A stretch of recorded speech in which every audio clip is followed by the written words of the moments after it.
that's important. And and some of these people come straight from Eventbrite or Meetup, which I've never tried before. So we'll see what happens. Yeah, how's everyone today? Good. Good. It's a beautiful day. It was supposed to be raining. So that's nice.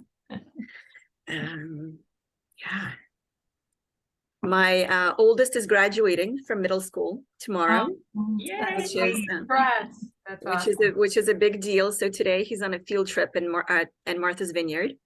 Fun. And and the forecast thankfully improved because it was supposed to be raining all day. So I'm glad that that's the case. That's a big milestone. Congrats. Well, going into high school, it's gonna be crazy. Yeah. What's going on in everybody's world? Susan, I haven't seen you in ages.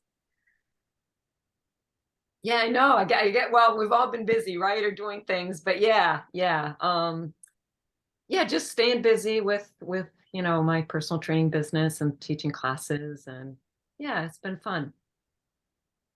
Excellent. And Ginger, thank you for wearing one of my blouses.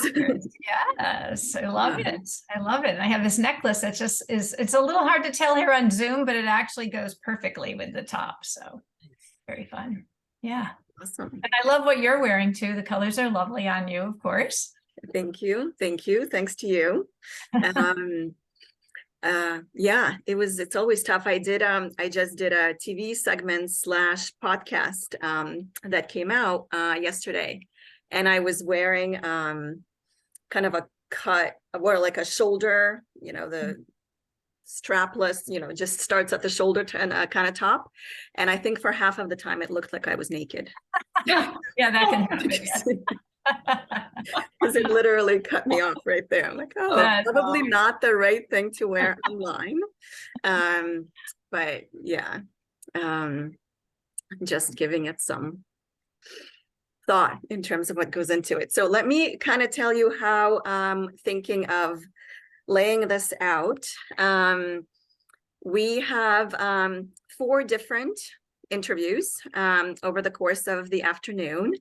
And I want to make sure that everyone who's in attendance, and hi Dee Dee, hi Betty, I can't see you, but feel free to turn on the camera so we could say hi.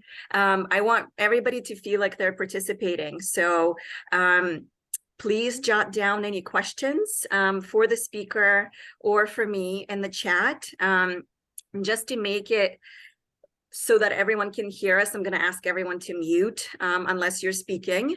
But then that way, at the end of each session, we'll leave the last 5 minutes for a Q&A for each of the speakers, and we'll hopefully have a chance to answer some of your questions.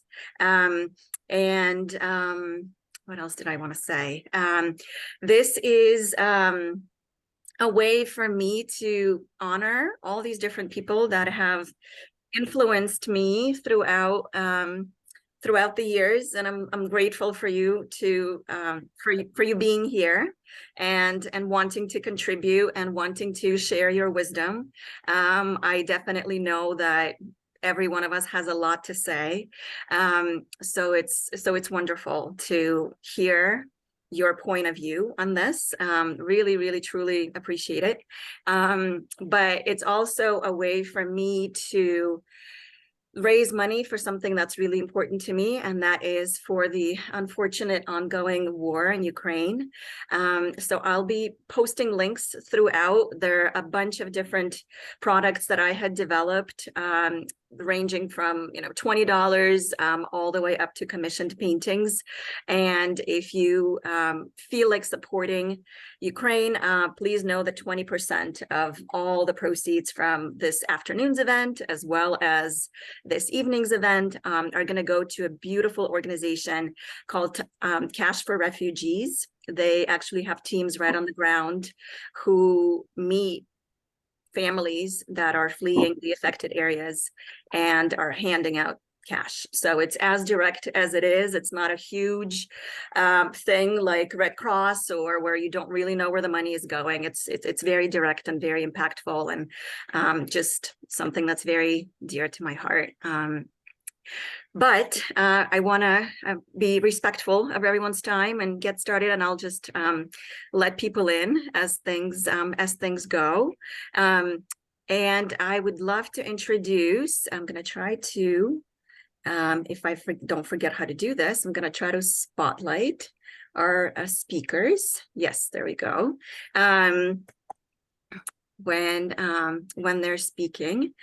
So I would love to introduce Tatiana Ivanova, who is an incredible mindset guru. And I have been so fortunate to be in her presence the last couple of years. There's so many little nudges that she's giving me in terms of looking at life differently, looking at life from the point of view of being present.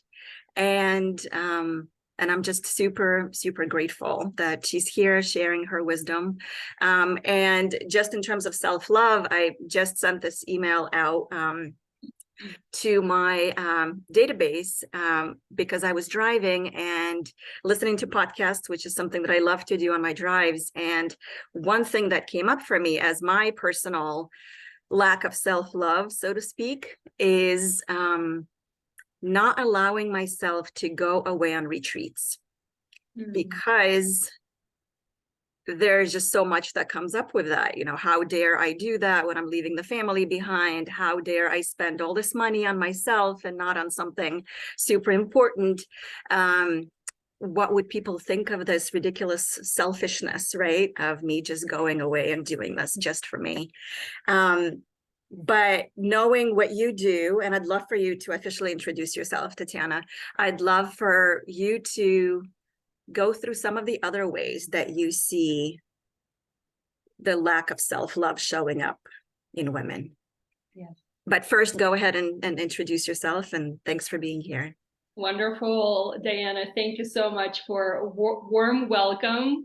How's everyone doing? Feeling well? Amazing. Well, I'm so honored and grateful to be here with you today. Self-love is such a dear subject to me. And let me introduce myself first. So my name is Tatiana Ivanova, and I'm a purpose and alignment mentor for women entrepreneurs. And self-love, I've been studying this subject for so many years, and it all started where are you from? Oh, I'm in Newton, Massachusetts. Yes, and I've known Diana for over 3 or 4 years, and we've developed this beautiful bond and friendship. And I'm very honored to be here with you today. So, self-love. It's such a beautiful subject, and a lot of women or people perceive it as just self-care, but it's more than that, right? And this is where I really want to define what self-love is, and to really go deeper under the level of self-care, and actually share with you where I see a lot of women are lacking on the subject of self-love, right? So to me, self-love encompasses additional elements, as you know, it's more than just self-care. So the first one, and I think it's one of the most fundamental elements of self-love, is really self-acceptance, right? If we don't accept ourselves for who we are, how can we love ourselves, right? And self-acceptance is really accepting ourselves fully, all weaknesses, imperfections, and flaws included, right? So self-acceptance is a big one. And I see a lot of women lacking self-acceptance. They are seeking acceptance and validation externally, right? What that means is that they're not really owning, they're not really accepting themselves fully first. You see, that's why they're looking for validation.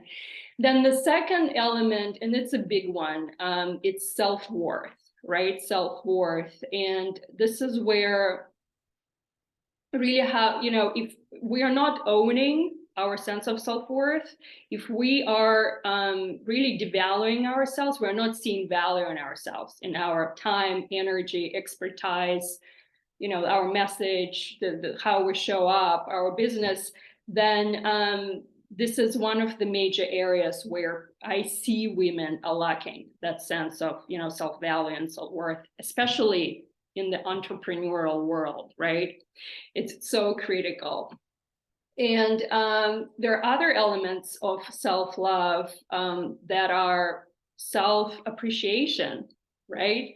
Because we are being taught to be grateful for everything and everyone around us. Are we really appreciating ourselves for everything that we're doing, right? Everything that we are giving on the daily basis, right? So there's also this element of self-appreciation and acknowledgement.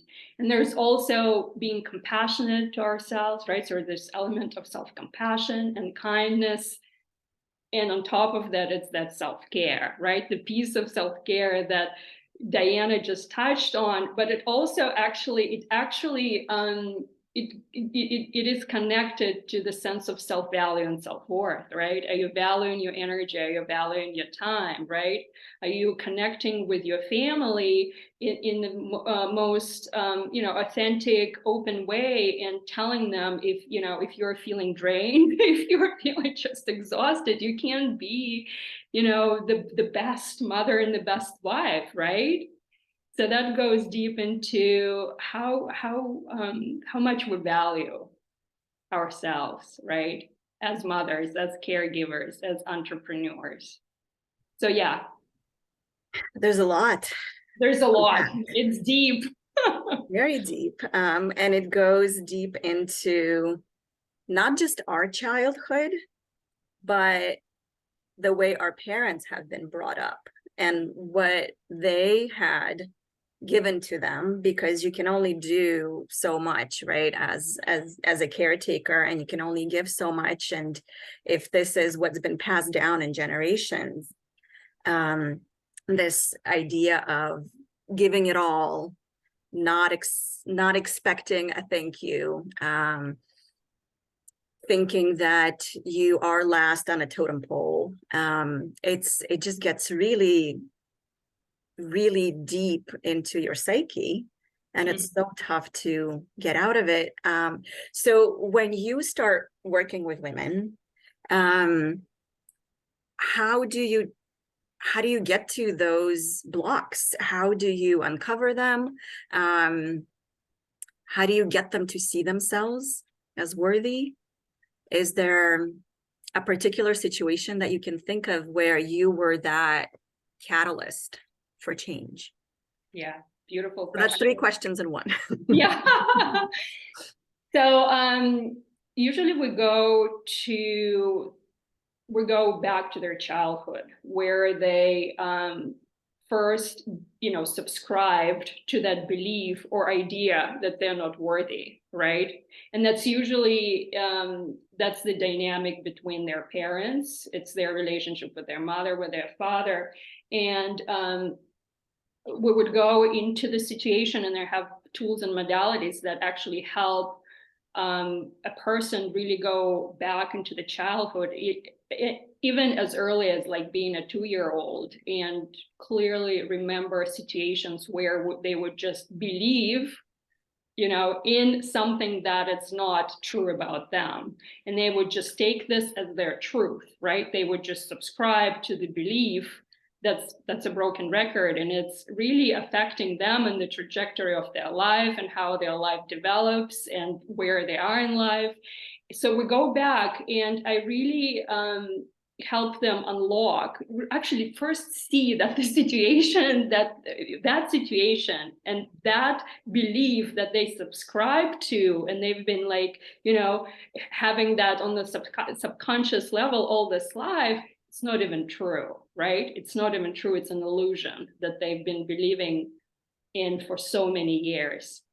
So when they realize that all this time they've been actually worthy of love, of beautiful things, of money, of wealth, of everything, and they just shift that perception about them, right? And they start identifying themselves as worthy, as valuable, and actually this understanding that they've always been valuable and worthy all their life, right?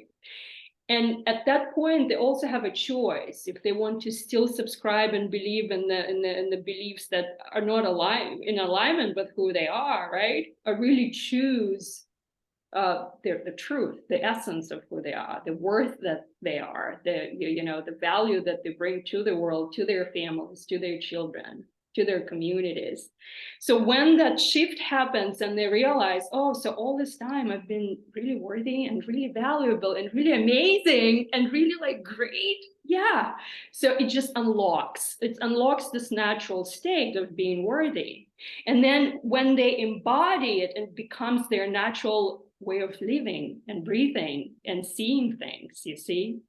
So it's always within us. It's just like what we choose to see and believe and embody. Does that answer your question? It does. Yeah. Is there someone or a situation that you can think of that just completely changed somebody's trajectory in life with that simple, but truly not so simple, because I've been working on this for many years, and there are always so many subconscious sabotaging thoughts that come through, and they show up in so many different ways. You could be on a roll financially 1 month, and then, and as soon as it starts dipping, all the negative self-talk comes back, right? Or you could be doing great in terms of your health routine, exercising and eating healthy, but then as soon as stress and overwhelm and burnout creep up, you don't even think about it. But in my particular case, I just start eating to soothe my emotions. And I know that is the case for so many people. And that snaps you right out of that mode of, but I'm doing great, I'm worthy, I'm beautiful, I deserve everything that is coming to me, being open to the universe. So I'd love to hear. And I know you are actually a great case. This is how you started, right? Because you started out in the corporate world. And then if you don't mind sharing, but I think your story is particularly inspiring. So yeah, so I started in the corporate world, and while I was working as a real estate project manager, I was also sick, and I couldn't relate those things, the stress of the corporate world and my health really being in a really, really bad shape. I couldn't connect those dots. But at one point I said, I can't, continue any longer like that. And I had a very critical situation in my life when I thought I'm going to die. I was that weak and that sick, and I had a 1-year-old child. So that's when my journey, self-healing journey started. And that's when I realized the power of our mindset, the power of our subconscious programming. And what actually, I think the major element that actually helped me heal completely, fully, after suffering with my, very chronic GI condition for over 18 years, was actually rewiring my mindset and really realizing who I truly am and what's possible for me and what I can contribute to the world, right? So I've started helping women all around the world to actually step into their inner power and inner greatness and step on the path of their purpose. And to answer your question, to give you an example how that works in real life. So I had a woman who, from the beginning, it was her dynamic that she didn't feel worthy of relationship, of wealth and money. Her relationship were really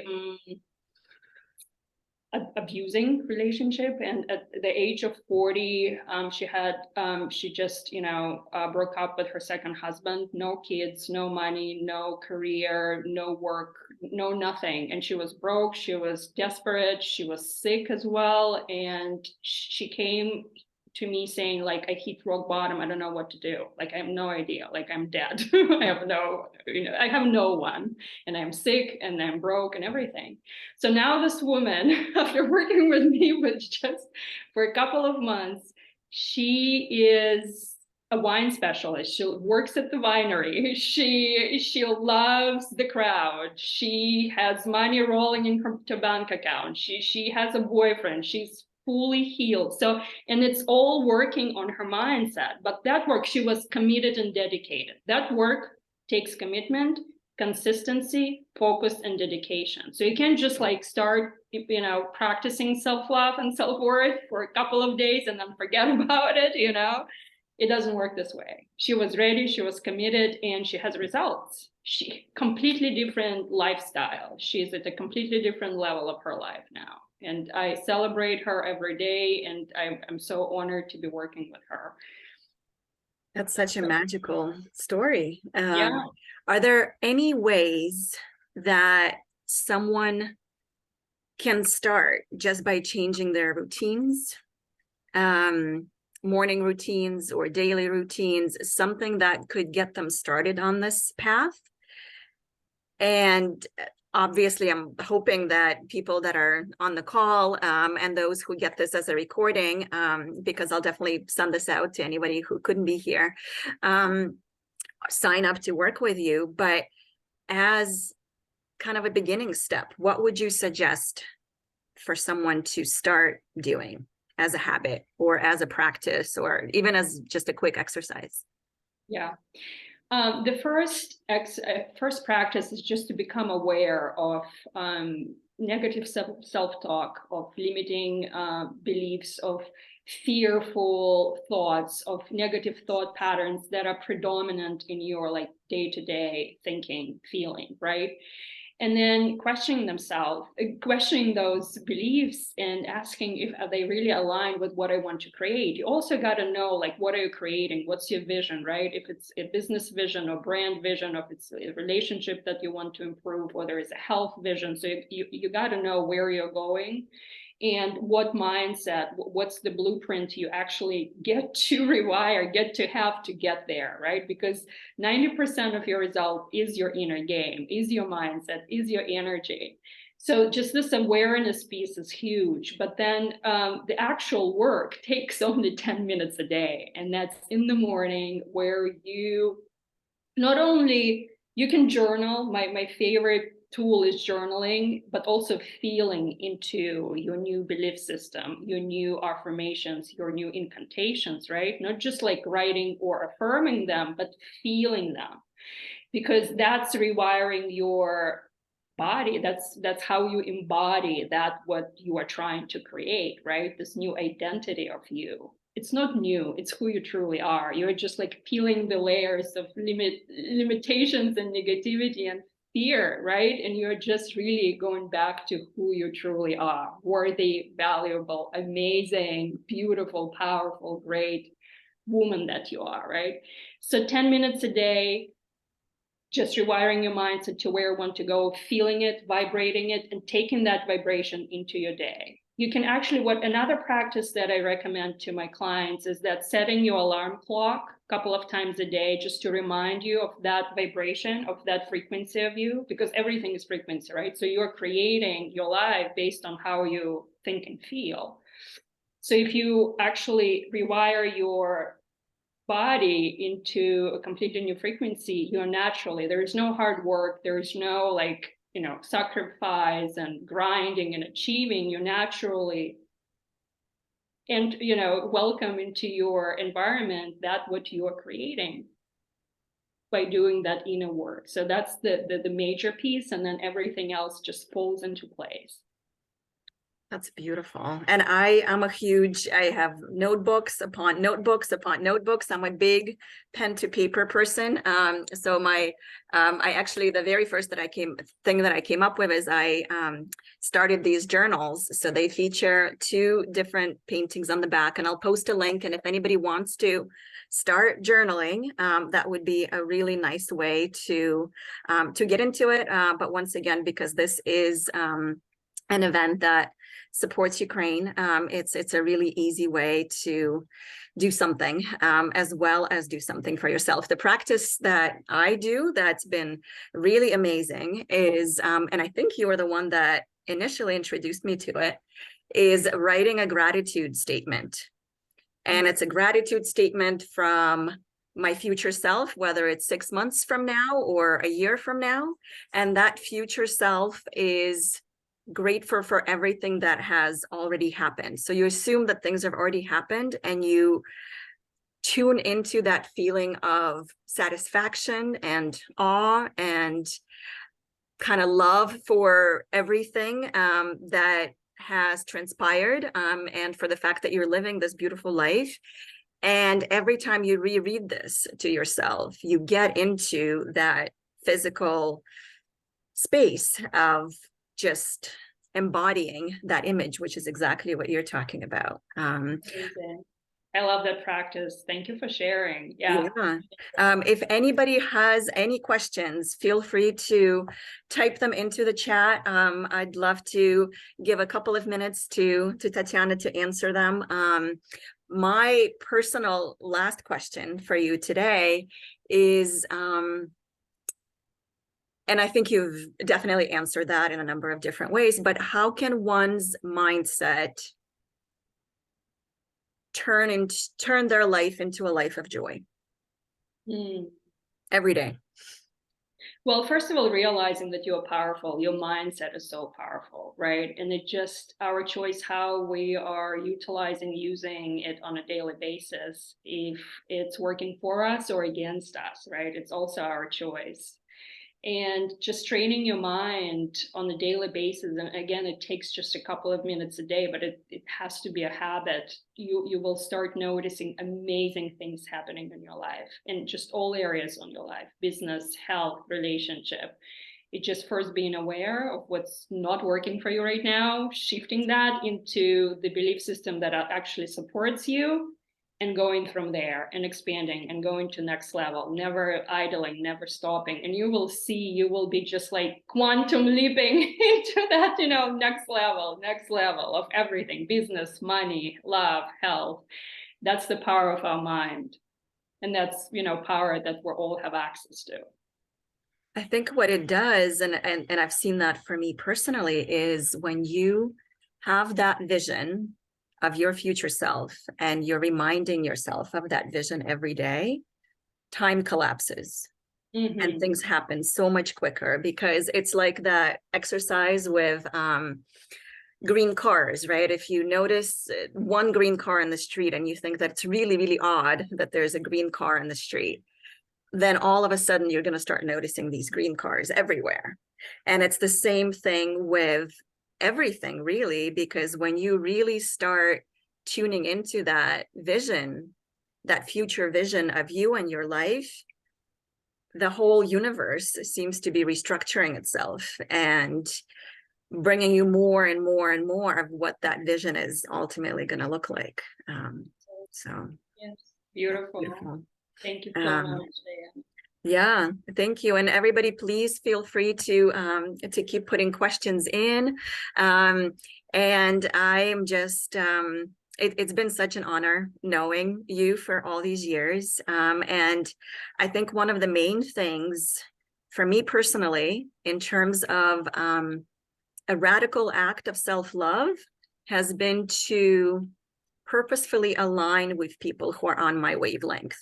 Letting go of those who are toxic and are bringing me down, and really looking for more of my tribe. And you're definitely one of those people. And I think I've been following you for years initially, and then I think I just reached out and said, hey, can we meet for coffee? I think we need to start this relationship. So thank you. Thanks for being in my life. And thank you for having me. This is a beautiful event that you've organized. It's amazing. Thank you. Thanks. Thank you for sharing. We are going to move on to Ginger, who is a beautiful soul and has truly transformed my life in lots of ways with just one simple thing. I contacted her a few years ago. We were in the same group, kind of marketing and marketing management group that's local to Boston. And I knew that she does these amazing color palettes. And I thought, as a fashion designer, it would be amazing for me to understand what my personal palette is, but also what do I design with in terms of colors that would really make a difference in how people feel. And I have to say that walking out of my house every single day, knowing that I look my best because my skin is glowing, because my colors are bringing out my eyes, and everything is just so perfectly aligned, has been beautiful. So I'm grateful. And there are lots of other ways. We were on a couple of other podcasts together and just talked about fashion and tips and everything. And there's a lot more to what you do. So I'd love for you, Ginger, to introduce yourself and get us started. You're muted. So, oh, there we go. Okay. So thank you, Diana. I'm really delighted to be here. And it's been just amazing knowing you. And I have to say, you really have the most extraordinary skin. You totally glow, and those colors look beautiful on you too. So, and thank you for that lovely introduction. I'm Ginger Burr from Total Image Consultants, and I'm an image consultant. I've been doing it for 100 million years. And I am my goal really is to help women to take the stress out of getting dressed and replace it with joy and ease, because I know it's not always easy to do. And Tatiana, you're amazing. I took 100 billion notes here because really you're like the first step to then people being able, I'll speak, women is who I work with, women being able to bring that self-acceptance and that self-worth and that self-love into their wardrobe and how they express themselves in the world. So there's so much alignment there that I thought was really interesting. So yeah, thank you. I loved your talk. So aside from working with color palettes and assisting, what are some other ways that you assist these very busy women on the go? Especially, I think things have gotten a lot more busy since COVID started to move away. What are all the different things that you do for women? Okay, I've been thinking so much about this since you and I talked and I agreed to do it. And there are like so many different directions I can go in here. But one of the things that Tatiana said earlier, basically, she paraphrased Louise Hay, who says, how you start your day is how you live your day. And I find that what happens a lot with women is that, and one of my clients wrote me a note not too long ago, and she said before she was in one of my classes that just the stress of getting dressed every day was overwhelming to her. And that's not how we should start our day, feeling stressful. And then what would happen is, she said, I would expend so much mental energy getting dressed. And then finally I would decide on something because I had to. And then I'd spend the rest of the day expending mental energy, not feeling good in what I had actually chosen to wear. And this is it. I've seen it for all the years I've been in business, and I experienced this myself back years ago before I started doing this.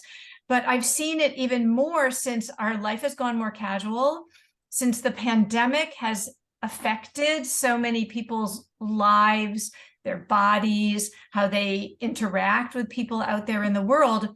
And so getting dressed has become seemingly more complicated, particularly since the majority of my clients are over 40 or 45, and the fashion industry tends to ignore us. They focus on the 20-year-olds. And so when we no longer know how to dress our bodies because our bodies have shifted, we've gained or lost weight, we've maybe even lost height, which can affect how clothes sit on your body, all of a sudden, we don't feel good about ourselves. And even more than that, we feel confused about how to dress ourselves. And so my goal always is to help take away some of that overwhelm, to take away some of those frustrations, and help them to be able to know what they need to consider in order to assess a garment or an outfit before they actually put it on their body. And then even once they have it on their body, to be able to assess, does this really work for me, using this whole list of assessment questions. So everything, I mean, always color. I love that you are as much into color as I am, because color to me is the foundation of building a wardrobe for a lot of reasons. It can, as you mentioned, make you sparkle, make you glow, make us see you rather than you being either overwhelmed by color or disappear because the color is too faded on you. It can help you mix and match your wardrobe really easily because things will work well together. It can make shopping more easy. So though that's always what I start with, but then looking at fit and looking at who are you on the inside and how do you reflect that in your clothing choices. So there's a lot more I can say about all of that, but I'm going to come back to you, Diana, and say, what do you think would be most helpful to the women who are joining us here on the call?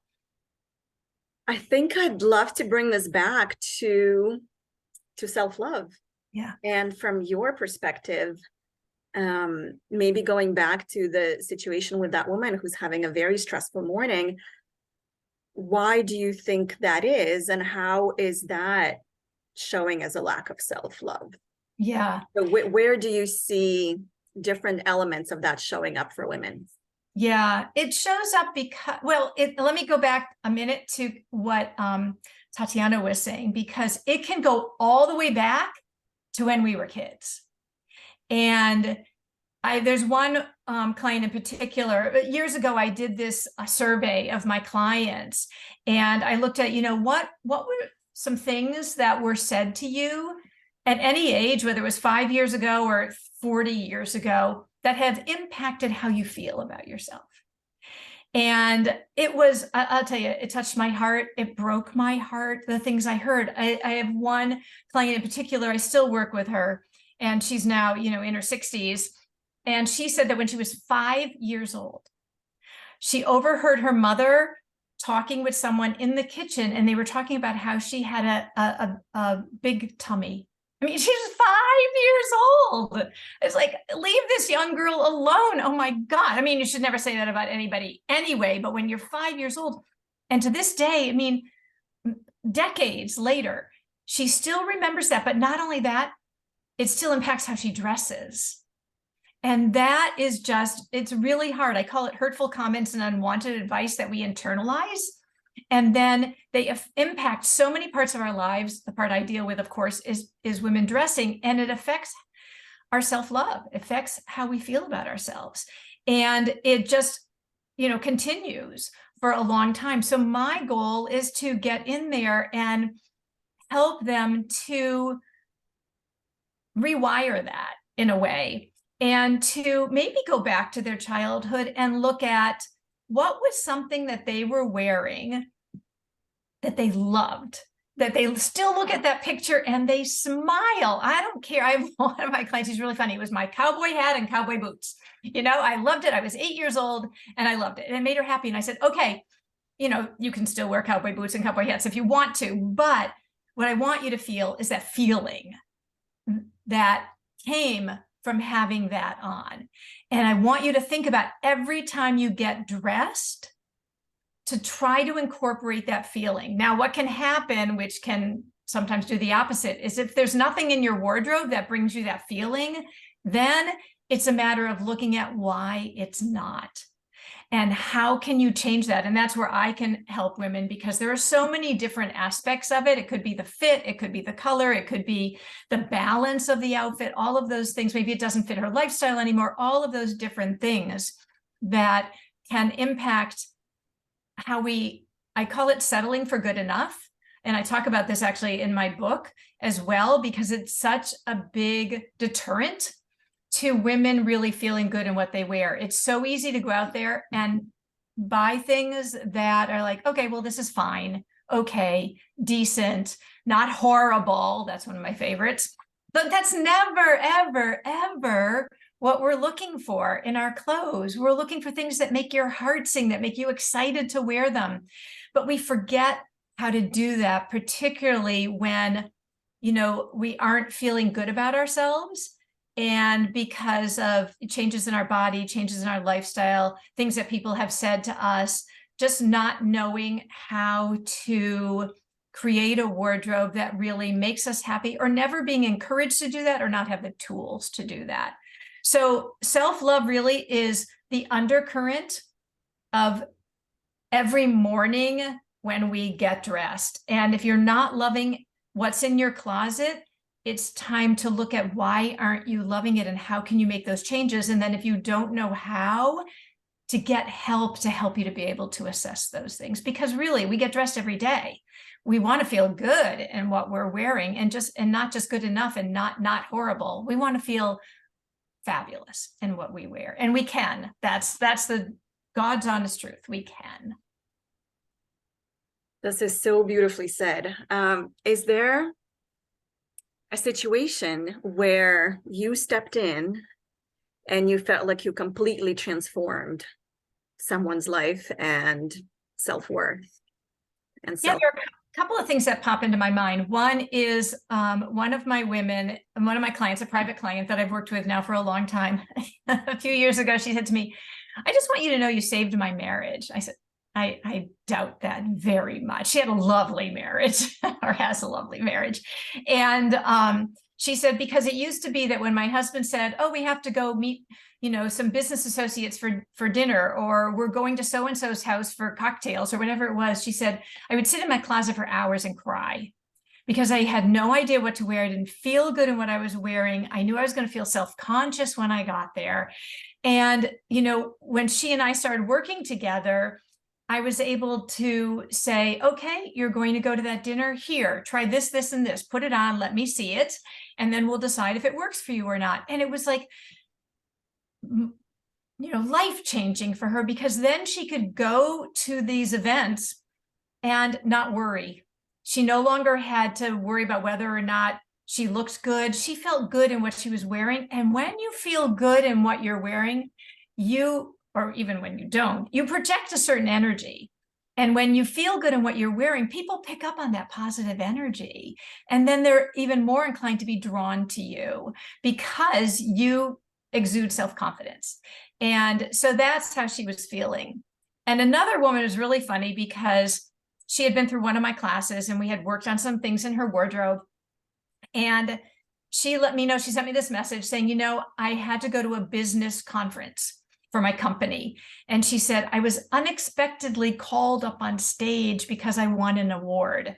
And she said, any other time before working with you, I would have cringed and kind of slunk up on stage, hoping nobody noticed me. And she said, instead, she said, I wasn't wearing anything, fancy dancy, but she said, I felt good in what I was wearing. And I just got up on stage, accepted the award, and didn't have to think about what other people were thinking about me, because that's one of the things that we all we can go to that dark place when we're not feeling good about how we look. So those are just a couple of stories about how just feeling good and embodying your inner beauty, as I like to call it, can help you to be able to just be out there in the world and not expend mental energy worrying about how you look or what you're wearing. Yeah, I was actually just on, so this is probably veering off topic a little bit, but I was just on a podcast titled Menopause Matters. And one of the questions that was asked was, how should women dress for their age? Or is there such a thing as women dressing for their age? And part of me stepped into that role of judgment, because I know some women who are not dressing for their age, or dressing for the events that are happening, or it just seems like it's misaligned. But I'd love to hear your thoughts on this. Is there such a thing? Are we just very judgmental as women towards each other? What happens? Well, we've been trained to be judgmental in a sense, and we all have different things that or looks that we love, that we're drawn to. My belief is, first of all, I don't think there are a lot of don't do's at ages. In fact, I was just working with when I work virtually, and so we were doing a wardrobe consultation virtually, and she put on a dress, and it was, 3 inches or so above her knee. And she said, my daughter says I can't wear this. I'm like, oh my gosh, tell your daughter to go away and stop giving you unsolicited advice. She looked fabulous. I said, wear it. You look great if you feel confident in it. If you feel confident, wear it. And so I think it's all about our self-confidence. And I mean, yeah, you want to be, if you're going to a funeral or you're going to a wedding or you're going to a picnic, I mean, obviously it's good to be appropriate to the situation, whatever, there are certain parameters for that.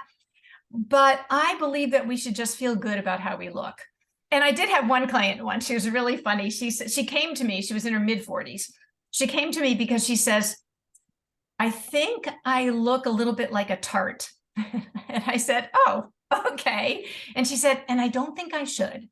And she said, I like to wear things that are tight, short, and low cut, and all at once. And I'm like, okay. And she said, but I'm suddenly feeling like maybe this is not so good. And so I talked to her about what was she trying to get across? And she wanted to feel sexy. She wanted to feel youthful. She wanted to feel all those things. And I said, well, how about if you just do one of those things in an outfit? So just low cut, or just, short, or just tight fitting, rather than all of them together. Leave a little bit to the imagination. And that was like, mind blowing to her, because she had a way to focus, and she didn't have to worry that she was going to go from feeling too overtly sexy, as she was worried she was, to feeling frumpy. So yeah, all of those things, age appropriateness is a very, very, very tricky thing, because I think that people throw out too many rules, and it's really about how we feel in our heart and souls and our own level of self-confidence. But I just heard two of the things come up that go back to what Tatiana was saying. And Tatiana, feel free also in the chat to leave ways for people to get in touch with you, to contact you for, and Ginger, same for you, since I'm saving this recording. I'd love for people to be able to touch base and get a consult, or see how they can work with you. But two things that came up for me is that situation with daughter judging, because that is someone who is close enough and whose opinion her mom probably trusts, and that's where a lot of our self-conscious thoughts come from. And also number two, with that woman who was doing all the three things, I wonder where that originated from. Yeah, that's a great question. I know it is. I'm sure that would be a field day for Tatiana to work with her. And she was open to looking at it and exploring that. I mean, we don't dive into the whole psychology of it completely, but she knew that there were things there that weren't quite working the way she wanted them to. So yeah, it is kind of interesting. And, I am a big believer in, and I also never do this, in not giving unsolicited advice. And even when you do give advice, and particularly, as I saw from the hurtful comments and unwanted advice that I learned from so many women, and how that affected them, if someone does ask you for your advice, you can say things that are a little bit challenging if you do it with love and grace, and just kind of put yourself in the other person's shoes. So, it is a tricky situation, but our personal style is very, very, very, very, very personal. And as women, I don't know about men, but as women, we internalize things that are said to us and we hyper focus on the negative. And so it's important to, if you are asked for advice, to give it in a way that doesn't hurt someone. And if you aren't asked, be quiet. Do not ever give unsolicited advice unless you're like someone's supervisor at work. And even then, do it with, I don't care, with love and grace. So yeah, I'm very passionate about that topic because I've seen what it can do when it's not handled properly. That's a huge point in terms of relationships and how kind and sympathetic we are and empathetic we are to each other, and watching what we say. I know that you're really huge on, and that's where another touch point where the two of us connected, that you're very big on sustainability, organic, vegan. I'd love for you to just talk about that just a bit, picking out what is going to last and what is kind to the environment. What is your approach? Yeah, it's become, there's a lot more transparency out there in the fashion world around this, which there never used to be. And there are many, many ways, I think, to add more sustainability into your wardrobe. And well, it's interesting because just today, actually, my front porch catwalk, I'm talking about sustainability and one of the ways to do it. But a way that I talk to my clients about a lot, and I know that this features very much in what you create with your fashion, is buying things that you totally love, that are well made, that and are not so trendy that in 6 months or a year you won't be able to wear them anymore, and that you can continue to wear and enjoy for a long time to come. So many women have things in their wardrobe that they bought out of desperation. They bought because they were talked into it. They bought because they thought they would like it, but they didn't really know how to assess it. And then those things sit in their closet. That's not sustainable. And it doesn't do good things for the environment. It certainly doesn't do anything good for our own sense of self-worth. And so looking at pieces that you can continue to wear over and over and over and still bring you joy, and that takes some energy and some effort to do that. But when you aren't continuously consuming and buying new things and then disposing of them, it's its own form of sustainability. And I think it's a beautiful tie-in as well, because if you truly create that capsule collection where every single thing in that collection works with everything else, and you just need little accents and highlights that make you feel like $1,000,000, right? That just complete the outfit.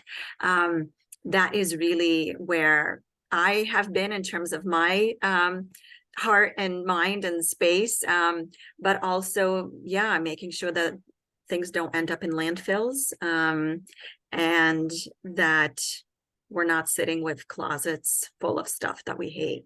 Absolutely. Absolutely. And actually that there on my website, I have under my classes page, I have a number of short self-paced classes. One of them is about go very, very in-depth, step-by-step, how to create a capsule wardrobe. And for anyone who does purchase any one of my self-paced classes between now and Monday, I will donate 25% of the proceeds to your Ukrainian charity. So I just want people to know that too. Thank you. Thank you so much for doing that. And I just posted a link in the chat as well, to my fashion line. Like I mentioned, I will be donating proceeds from this afternoon's event. And if anybody can make it to tonight's event in person to actually try stuff on and look at everything, and also talk or listen to a presentation on interior design and how the whole environment that you're in truly captures how you're going to behave and what you're going to feel and how you're going to think, because that is all part of that Dilts pyramid, right? Our environment affects our behaviors, affects our feelings, affects our self-image, our beliefs, and kind of the vision for the future. So I love how this is all tying together. Are there any last words of wisdom that you might share in terms of how one's sense of fashion can alter the course of their life? Yes, absolutely. I didn't touch on this a lot today, but it really is a foundational piece of my probably hand in hand with color. And that is when your wardrobe reflects who you are on the inside, you will feel authentic every time you get dressed. You will feel like it's you. And so one of the things all my clients get what I call inner beauty words. So whether you're someone who is, warmly spirited, or maybe you're quietly unassuming, or you are deeply reflective, or I have one client who she's mischievously lighthearted. Those things need to be reflected in your wardrobe, because then they feel like you. And so just play, I encourage women to just play around with that. And the next time you get dressed, think about who you are, not what you do in your life or any of that, but who you are. If you're joyful, or you're passionate, or you're serene, or you're clever, or whatever it is, look at how you can reflect that in what you wear. Maybe you're sparkling, or, feminine, or, I mean, there's like a million different things. And make sure that there's something in your outfit that reflects that part of you. And it'll bring you joy every time you look in the mirror. So, yeah. Yeah, that's huge. Does anyone have any questions or comments for Ginger? I'd love to touch on those and see if she can answer any of your questions. I know she's gonna need to run shortly, so I just wanted to make sure that she shared everything that she wanted to share. And if anybody has any questions, it'd be lovely to hear those. And I'm surprised because there's so many folks. I'm wondering if I did something wrong, because there's so many folks that had RSVP'd for today's event and I'm just not seeing them. So that's really odd, but I'm glad that whoever made it today is here and is taking all of this in. And I've definitely learned a ton already from Ginger and from Tatiana. Lots of nuggets there. I just looked on my email to see if any of the people I knew who signed up said, hey, I can't get on, but I'm not seeing that. I think several people had asked me, will it be recorded? So I think you may find that people are going to go back and watch the recording. That happens a lot, particularly in the middle of the day, events. With lunch hours and things like that. Yeah, for sure. So I know that our next guest is supposed to be logging in from New York, and he had a prior commitment right before this one, so he will hopefully join us shortly.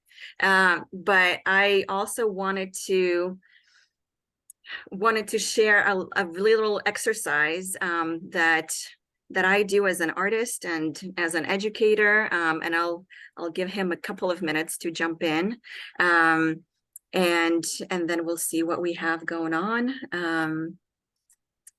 Yeah, so Tatiana, thank you so much. I know it's tough to get 2 hours in the middle of the day. Yeah, and I know Betty has to jump off too. So yeah. Thank you, ladies, for being here. I probably have not introduced myself properly at this point. So I am involved in 3 different creative modalities, but really at the core of it, it's all about living your life with joy from the point of view of opening yourself up to creativity. So I am an artist and an educator. and a public speaker. I did a TEDx talk last year on using creativity to fight burnout. And I also launched a fashion line, which Ginger and I mentioned briefly, and I'm grateful for her to be wearing one of my blouses, and I'm wearing another one as well. Susan is also a client, so thanks, Susan, for being here and supporting. And oh, there is Leonid. So I'm gonna let him jump in real quick, because I know he's short of on time, and talk about what he has been up to, and then I will share the little exercise. And I have a couple of raffle items that I would like to go through at the very end. So just because I know that your time's limited, and I want to make sure that Leonid has a chance to speak today, I wanted to introduce him real quick. Let's see, I'm going to bring this back to gallery view. Welcome. I am recording this because I had probably close to 100 RSVPs, and I don't know what is going on, but I'm thinking that I'm just going to send a recording to whoever couldn't make it live on the call. But I really wanted to make sure that I hear all about all of your live events and everything that you're putting on in the next week, right? The next one's coming up in about a week or 2 weeks. June 25th. Yes. So I want to introduce Leonid. We met in New York very, very briefly. And even though it was a brief meeting, it was amazing just how much energy you had and how much passion you had for the world of fashion. I know that you do a lot of work with editorials and campaigns and models. So I particularly wanted to get your opinion on this topic of self-love. So I'll let you take over and officially introduce yourself. The way I set this up is that if people have questions, then they can put those in the chat. And the last couple of minutes of you being here with us, you could answer those if I run out of my questions, that is. So I'll let you take over. Sounds wonderful. Diana, thank you so much for having me. And everybody who's watching us, thank you so much for being with us today. This means the world to me, really. And speaking of how we met, I definitely remember this wonderful energy that you exuded, and we clicked right away. And it was actually a mutual friend of ours that I ran into. It was in a showroom, and she just introduced us, and then you and I clicked instantly, and that's why I'm kind of envying myself for being on your show here. Thank you. So professionally speaking, I am a stylist, designer, stylist, photographer, producer, director, and all that jazz.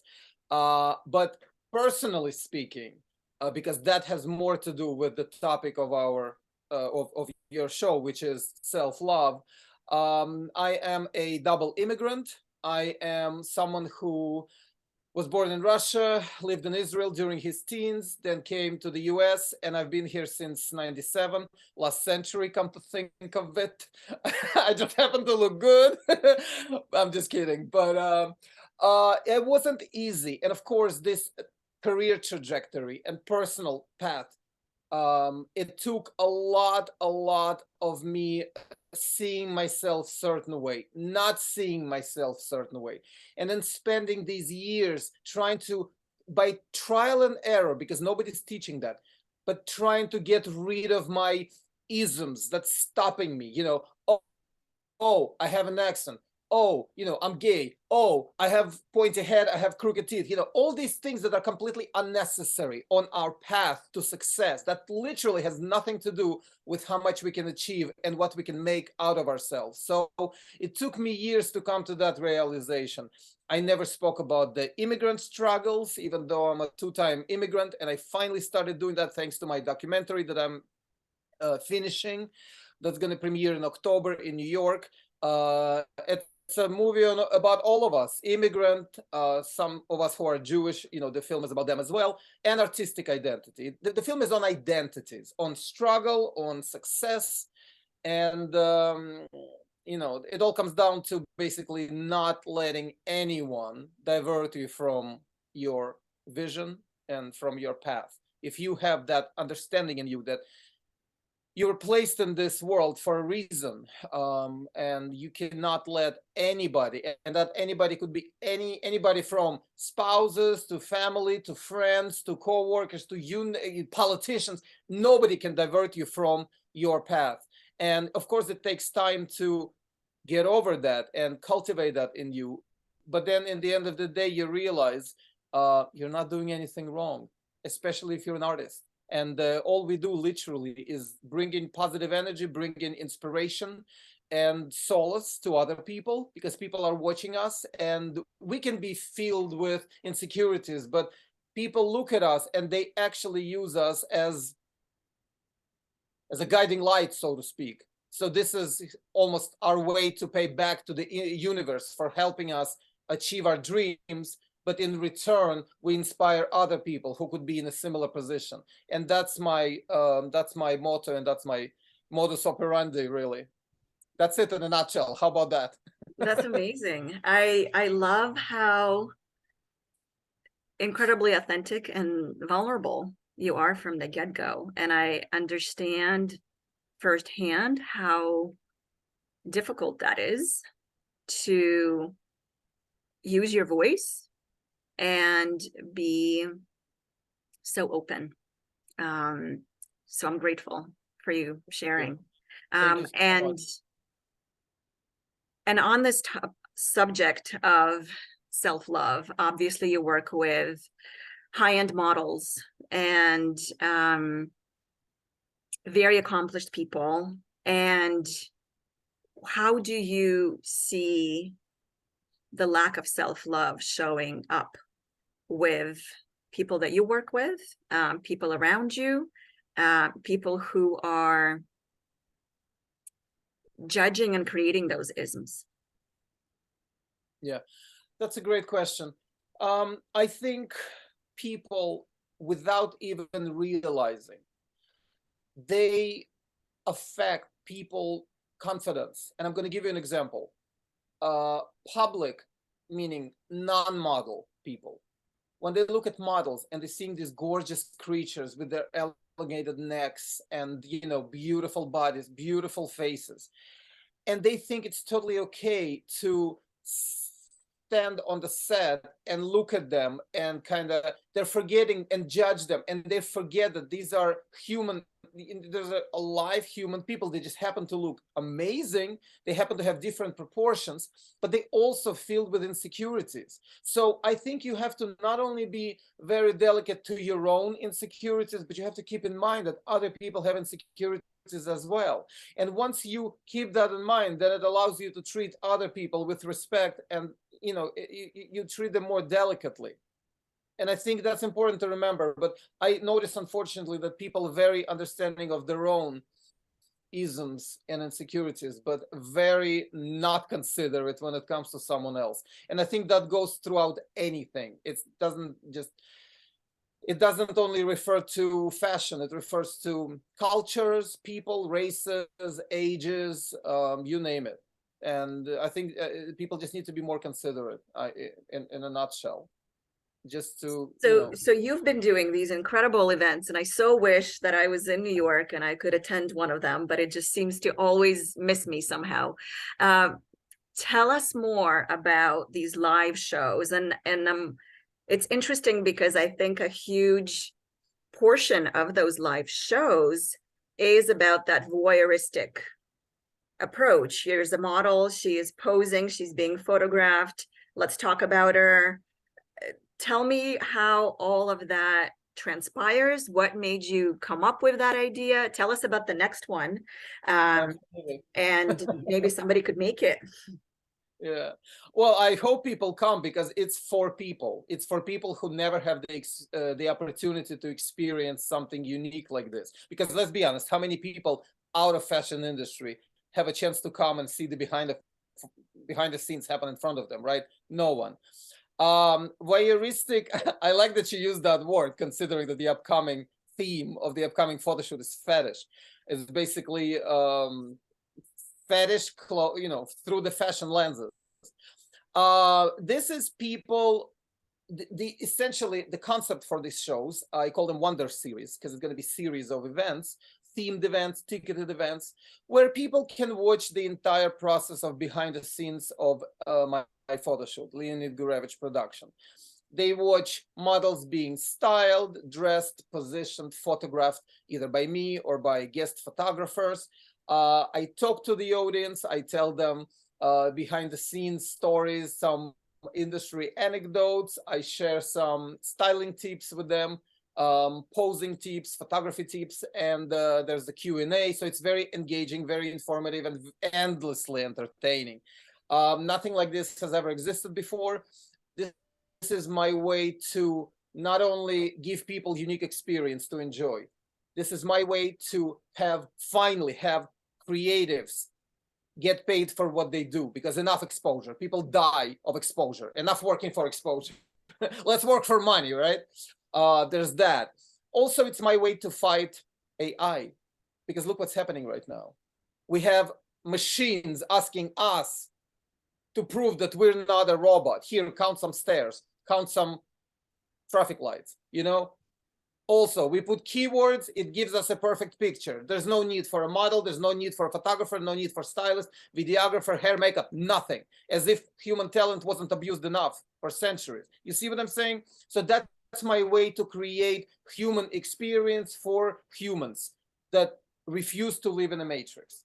So there's a lot of positive things about it. On top of it all, it actually shows people how much work and effort and blood, sweat, and tears that go into creating something like this. Because people usually see the final image in a magazine and they have no idea how it was all put together, that it was actually a stylist who spent weeks and weeks contacting designers, confirming, triple confirming, picking it up, bringing it on the set, then returning, worrying that it doesn't get damaged. Then there's a model who putting it on, even if she doesn't feel well that day, but she has to look amazing because she's a model.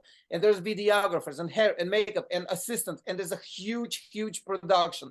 So hopefully, in the end of the day, when people see behind the scenes of it, they can start appreciating all the hard work that we as artists put into what we do, and that hopefully it'll inspire people to finally start paying artists. Not to mention that it decorates the world, as we have for centuries. We've been creating beautiful things that make people excited. It gives them hope, it inspires them, and it brings them to museums and movie theaters and so on. And people pay money to see beautiful things. So entertainment is important. Hard work is important. Artistic vision is important. And it needs to get paid accordingly. If your work is good enough to come and watch and enjoy, and it should be good enough to be paid for. So those are the reasons for putting them together, these events. What has been the feedback so far? I'm curious. People coming out of those, does it feel like something clicked in their heads and changed? Did their mindset change? Did they start becoming more aware of their bodies and their views of the world? I'd love to kind of hear a couple of different testimonials, I guess. Absolutely, because people come, first of all, at this point, I think I Pavloved people enough so that they know when they come to me, to my events, they dress up. So automatically, because I practice what I preach, I dress up, because I always say it elevates everything. It makes the day brighter. It makes people smile. It brings compliments. It brings inspiration. So people dress up when they come to my events. On top of it all, it brings them sense of community, because that means that all of us there, we appreciate, we value something unique, something that has a lot of work put in, and that unites us. So answering your question, absolutely. There's something that somebody said. She came with her mother, and I will never forget that. It actually brings goosebumps when I think about it. She came with her mom, and she told me that her mother had chronic depression for years. It was very, very bad. And after she came to that event, and apparently she attended one of my previous events, and she said now it's much better, and her mother actually feels better, and she feels like part of the community. That is priceless to me. That means that this is now beyond fashion, this is beyond ego, this is beyond our fashion industry. This has to do with actual well-being.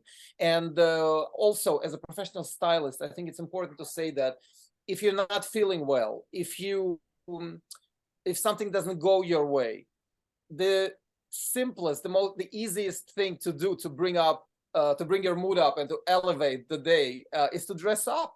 Just dress up and go out. And just getting compliments from people who's going to be, oh, I like your dress. Oh, I like your blazer. I like your pin. You know, something. Do that, and that automatically will put a smile on your face, and it'll send the right signals to your brain. Try it. It absolutely works. I've been doing this for years.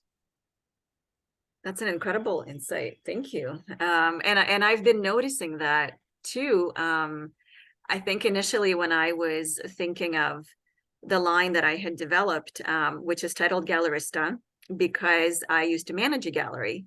And as a manager of a gallery, I had to dress up because you're meeting clients every day, and this is just what you do.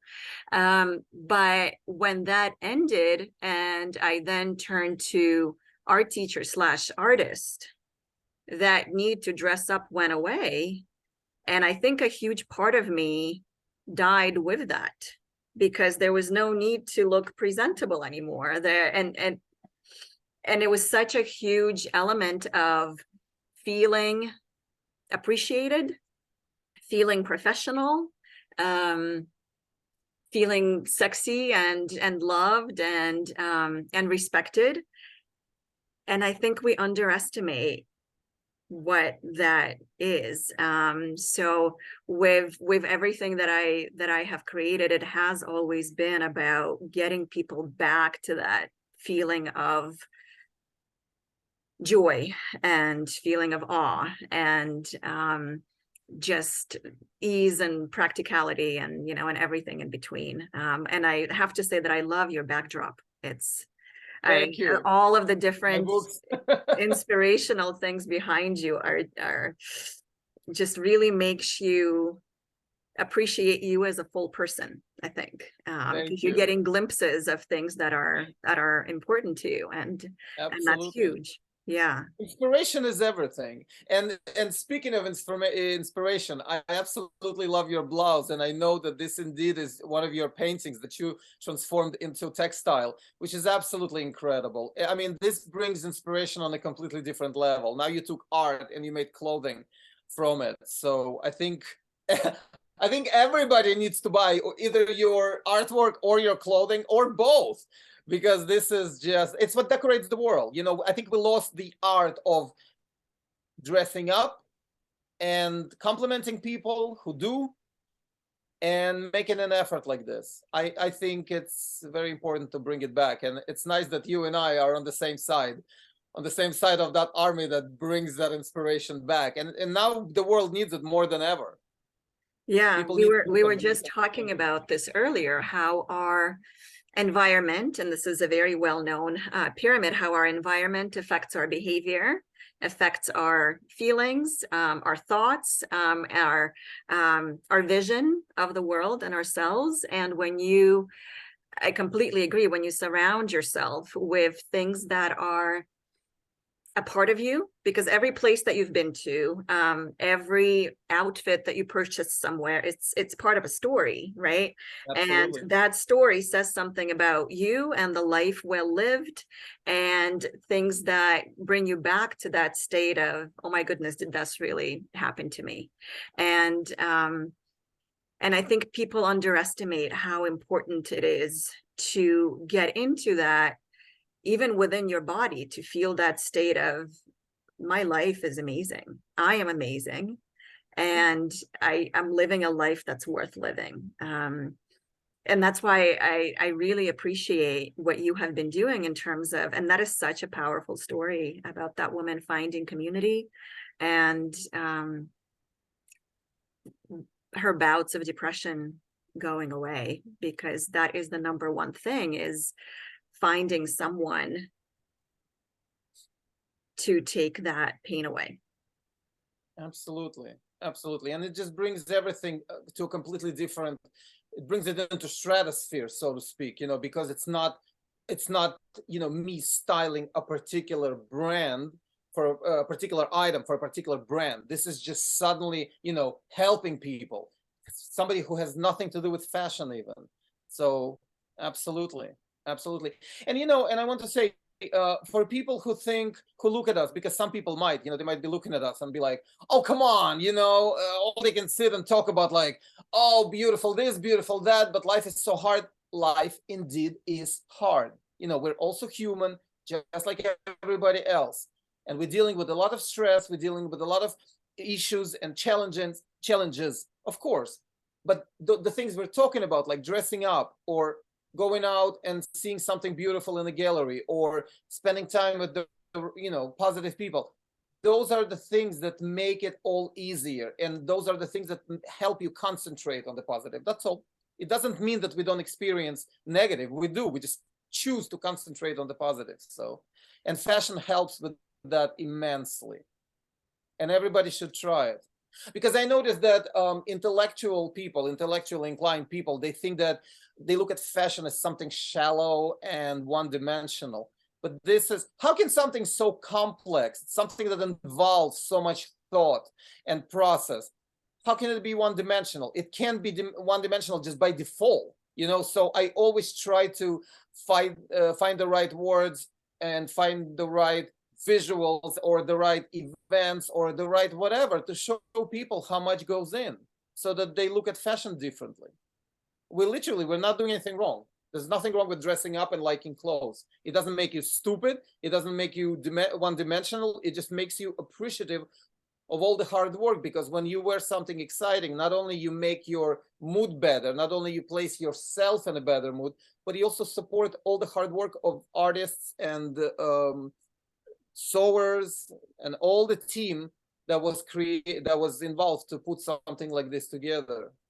So it's important we support each other. It's like a big network of support, and I think it's important. It's up to us, and where I thank you again for this platform, because we let people know about that, and now hopefully having that conscious choice going forward, they will look at things differently. I would hope It is, yeah, it is all about choices, and choices of thoughts that we choose to think, because there's always a choice. You can choose to think that you're miserable and nothing's going your way and the universe is against you and everybody's trying to trick you in one way or another, or you can choose to think that it's the complete opposite, and everything that happens for a reason, and everybody that we meet. And I was mentioning this in the beginning of our get together, that a few years ago, I made this conscious choice in terms of radical self-love to align myself with people who bring me up.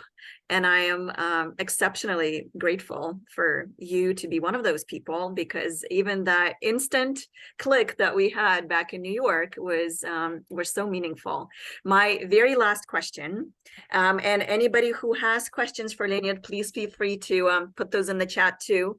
My very last question is, and I think you've answered that in a couple of different modalities, but I'm sure that you have something more to add. But how can fashion act as a way to alter one's life and bring more joy?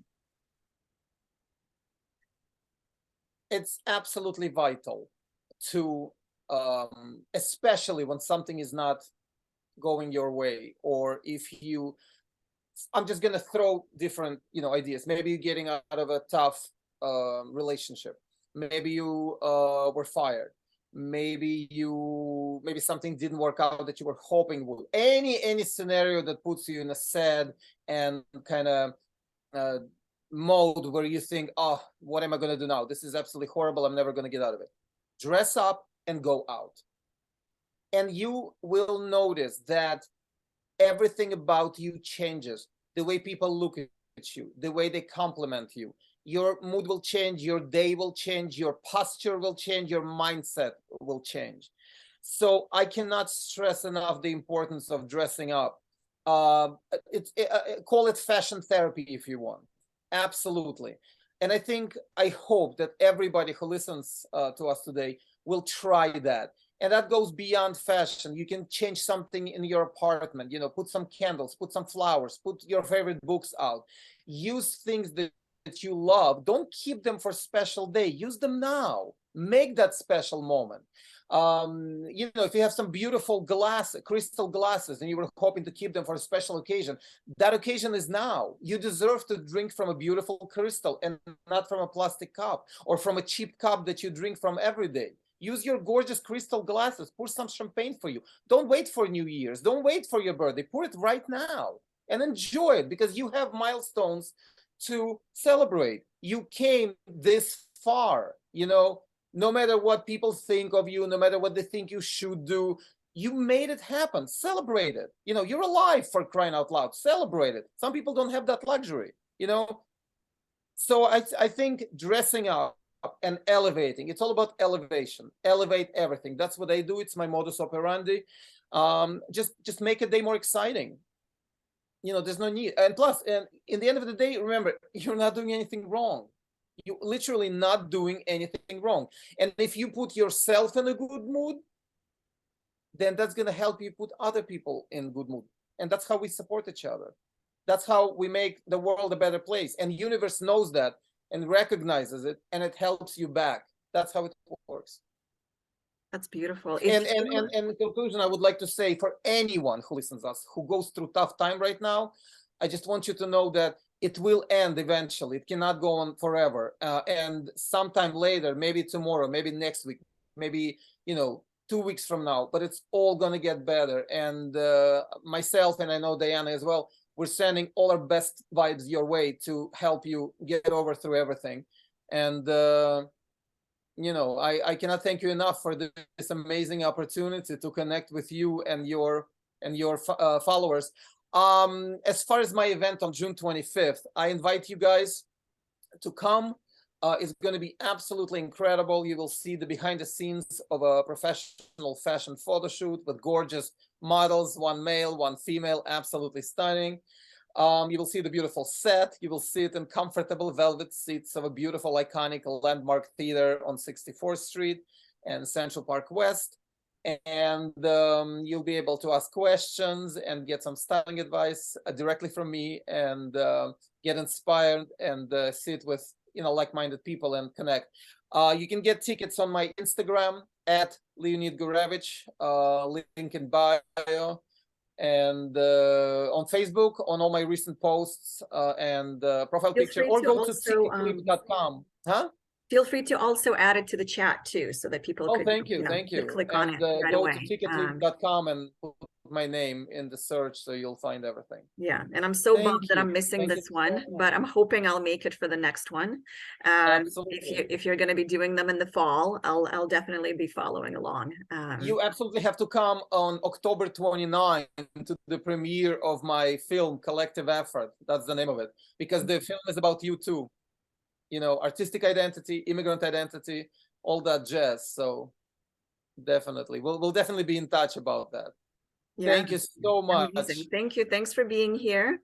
I'm going to put my website too, just because we were talking about environment and we were talking about how art impacts the environment. And just so that everybody knows that 20% of any proceeds from anything that I do, whether it's apparel or home goods or art, will be going to Cash for Refugees, which are very close and dear to my heart. I know the organizers, the founders personally, and I know that they've been sending teams right to where the dam just exploded in Ukraine, and have been just truly essential in terms of helping people.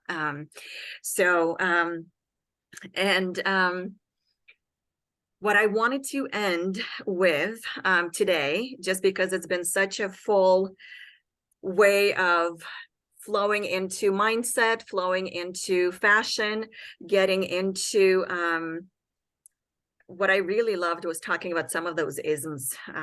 That's not what I expected, but it definitely brought a lot of thought into how we view ourselves and how we can change our mindset. But I wanted to end today on a very quick exercise that I launched during my TED Talk last year, but also introduced on a TV show that was featured last night. And since for those of you who are here live, I just want this to be a really good ending point for our evening. And thank you, Lanyard, for sharing those. And Thank you so yeah, much. I'd love for you to be part of the exercise if you can stay. If not, Sure, I let's totally do it. understand.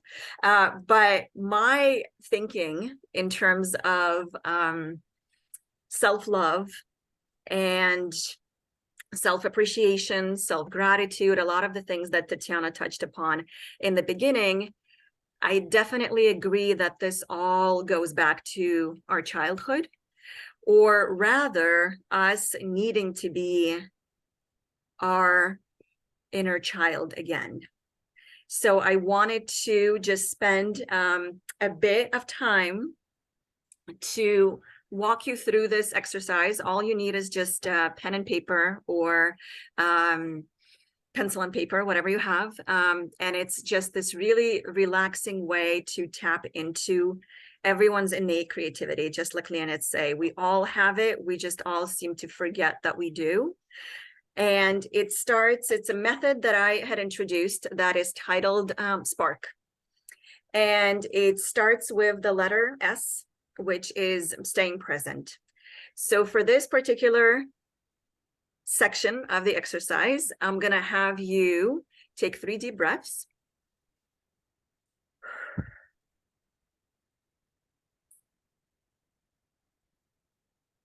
And I know it's tough to do in the middle of the day. And then I want you to close your eyes with me and just quickly do a body scan and really see where different parts of your body are right now and how everything is feeling. So breathe into the top of your head and relax. Breathe into your jaw and relax. The back of your head. Breathe into your neck and relax. To your shoulders and relax. Open up your heart. Breathe into your elbows and relax. Feel your fingers, maybe wiggle your fingers a little bit. Relax them. Feel your sitting bones, maybe wiggle your sitting bones on your chair. Feel your bum against the chair. Breathe into your knees and relax. Breathe into your feet. Feel your feet on the chair or on the floor and relax. And then I want you to count to 5 and just focus on that mere act of counting your breaths. So breathe in, 1, and breathe out and really feel how far that exhale could go. And 2, breathe out.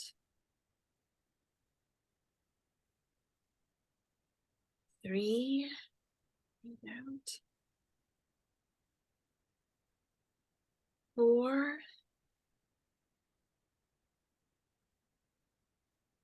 and 5. And before we begin a little drawing exercise, I want you to imagine that there is a cloud up above you. And up on that cloud is a future version of you, a version of you a year from now. And that version of you is joyful and happy and loving. What is that version of you doing right now?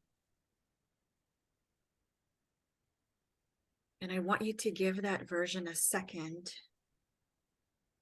to pass on a message to you, to the current version of you. And then we'll open our eyes and we'll start with a quick drawing exercise. So your piece of paper, and this is the letter P in Spark, is whatever size it is. and it has 4 corners.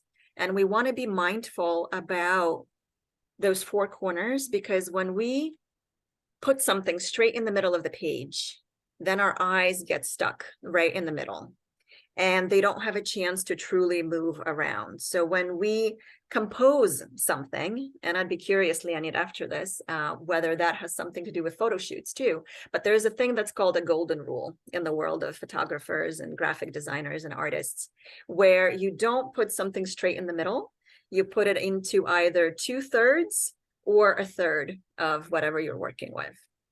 And what I'm going to have you do is think of that cloud again that you just envisioned and draw that cloud. And I want you to imagine that you are 4 years old again and you just learned how to make basic shapes. And this is letter A in Spark, allowing ourselves to be kids again, to play. You've probably seen tens of thousands of versions of clouds in your life. So you can take your pick. It can be a circle. It can be strips of clouds. It can be an oval. So you're just doing that kind of basic shape. And then you're going to take your pen and you're going to start shading it all in one direction. So if it's along the lines of the outline of the cloud, you're going to press really hard. And then as you go in towards the cloud, you're going to press a little lighter. And if you want to create a little bit of depth, you'll press a little harder again. And then a bit lighter. And harder again. If you're trying to, and then you can finish up that whole cloud in the one directional shading, which just kind of lets you doodle and be present right here in the moment, which is what we rarely allow ourselves to do. And when you're done with that cloud, we're going to do another cloud, which is going to be at the bottom right-hand side of the page, or at least it looks like right-hand side for me. And we're going to do another cloud, and that cloud is going to consist of 25 circles, just overlapping circles. And you don't have to count them. Please don't count them. Just kind of go wild. It's going to be that really fun, fluffy cloud. I don't know how well you can see that, but it's just another way of doing it, right? And then the very last one that we're going to focus on will be a cloud that consists of 25 dots. And it's sort of like that foggy cloud. And literally you're not drawing. I mean, you're not counting them. You're just kind of doing dot, dot, dot, dot, dot, dot, dot, dot, dot. And what I've noticed when I lead workshops, when I lead classes for kids and adults, when you allow yourself to play, and letter R is for releasing the end result, not expecting something, because in our Western world, we're so focused on results and goals and getting to a certain place that we kind of forget to enjoy the process. But when you really do allow yourself to be and enjoy the process, and at the end of the day, which is letter K, is to be kind to yourself. And that was the theme for today's whole event, is kindness and self-love. You tap into that creativity that resides within each of us. And I think that is why people are so receptive to these live events that you've been holding, and to being present for experiences where they can touch base with that inner child that's been forgotten for maybe decades and decades, that they can finally come out on the other side and feel like they're worthy and loved and like they can take on the world. So that was my little exercise for everyone this morning. And because we have 2 remaining people, I think, with us towards the end of this, I actually have 2 beautiful paintings that I will pass on. And I don't know where Betty is. I don't know if she mentioned this in the very beginning. But I know Susan personally. So Susan, I'm going to make sure that I'm going to mail this out to you. This is a beautiful acrylic painting of lilacs that I did this spring. Oh, Lakeland, Minnesota. Excellent. Okay. And Betty, this is another painting that will be sent your way, which is another painting that was created this spring of just a still life of everything that brings us joy. So make sure that you send me your mailing addresses. If I don't have them, my email is info@dianastellin.com. And I know Leonard shared things about his event. I can't wait to put October 29th on my calendar. That's very exciting. And I am October glad 29 is the premiere. is the The premiere. upcoming one is June 25th, and I hope people come, and we'll definitely miss you there, but I know we'll connect after. Yeah, definitely. Thank you for so sure. much for this Thank incredible you. And I opportunity. know that to- there, like I mentioned, there were about 100 people that RSVP'd for this. So I'm going to make sure that I send them the recording, and I'll mention all of our insights during our event tonight. That's in person in Boston. And thank you once again to our speakers from before, to you, Leonard, for being here. Very, very inspirational. Thank you for having us. Thanks. All the Bye, best. everybody. All the inspiration your way. Thank you. Thank Bye. you. Bye.